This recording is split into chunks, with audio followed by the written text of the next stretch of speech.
How to return items on Fabletics. Now, if there are some parcels or orders or specific items that didn't work for you and you would like to return them, here's how.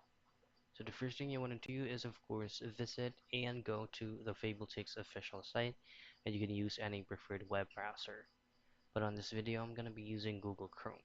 So just head directly to fabletics.com, and then once you're here, this is their official site. So if you used to register to an account to order any items in here, then you just have to log in first. Now to simplify it, all you have to do at the top right portion of your screen, you should be able to see return option under my account.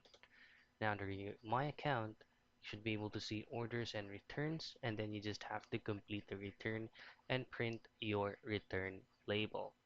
And once everything is fully set up, like going to my account, processing the orders and returns, and completing the return and print your return label, this is going to be the time that you will pack your specific item that you'll be returning.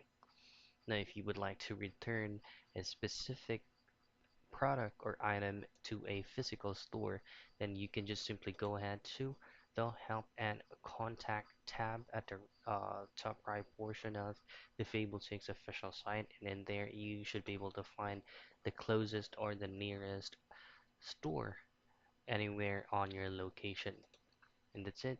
That's how you return on items on Fabletics.